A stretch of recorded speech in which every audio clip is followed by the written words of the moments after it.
Hello, Steve White, TrekBoy89 for SteveArts89. Well, I just watched the Star Trek Strange New Worlds new trailer. They just released a new trailer. It came out a few minutes ago, as far as I could tell. It's 1 minute 45 seconds long. I did a review already where I really vented how I felt about a couple of moments in the trailer. And I'm going to release that separately. And this is going to be my nice, polite review because, you know, I'd like to share it on some of the Star Trek Facebook pages without getting kicked off them.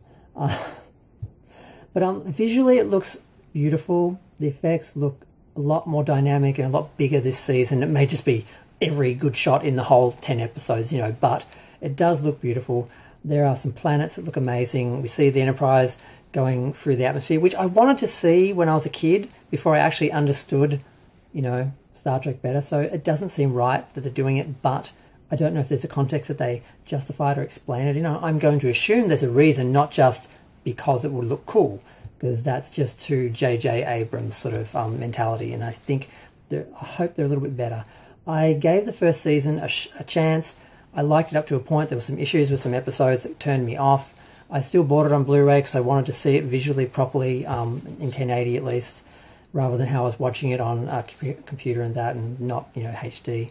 So I'm trying really hard to like this show and give it a chance, but it keeps doing some really, really stupid things they just undermine all the other things they do right. And in this trailer, and in probably this whole season, the moment is having Spock do some sort of celebratory karate kicking style dance or something because he makes out with Nurse Chapel. It's ridiculous. It's not who Spock is. They treat him like he is just an emotionally disabled person and has no understanding, and they just make him look like ridiculous. And it's so hard to watch this character that Leonard Nimoy gave such dignity and class turned into a buffoon. And Ethan Peck, he's doing the best with the material he has. He's a good actor. I love him. He's gorgeous. But what they are making Spock do, it's just... And that's as much as I'm going to say about that, because I let it all out in the other trailer, in the other review of the trailer. Other issues, like he does hook up with Nurse Chapel, which we know didn't happen. It was an unrequited love thing in the original series. They didn't hook up, so that ruins that.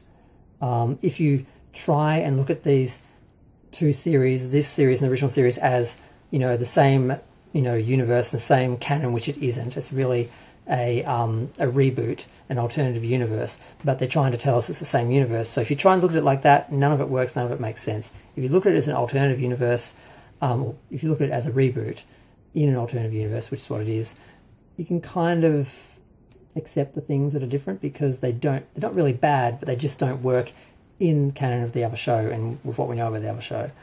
The other element that we have, which I didn't even mention in the other review, I forgot about, is we do see the Lower Decks characters played by probably the only two voice actors who look remotely like the characters.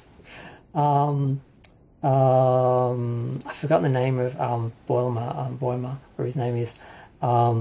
He's the son of another actor. He does look like the character. He gets away with it. The girl, she kind of looks like, but she really is meant to be a voice actor.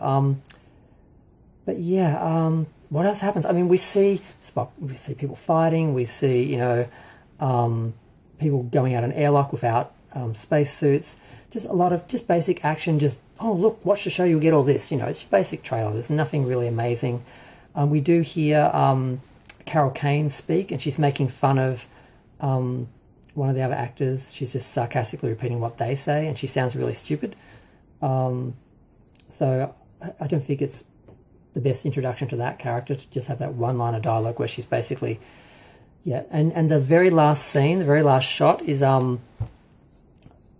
it's the two shot is Spock after the you know, Strange New Worlds new season coming June 15, I think it is.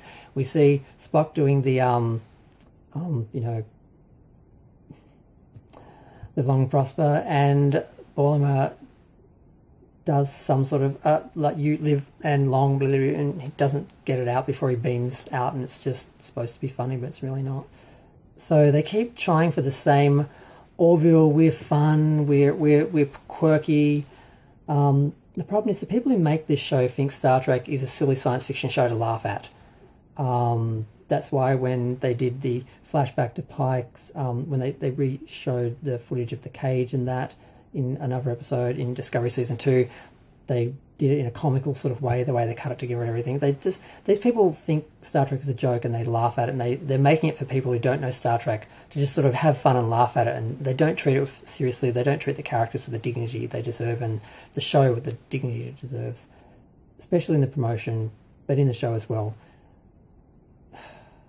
Maybe that's a bit harsh, but there are moments where it degrades down to that. Other moments they try harder, they do a better job, but this trailer is just such a bad example, and just, yeah. If it's a representative, if not, I'm going to go.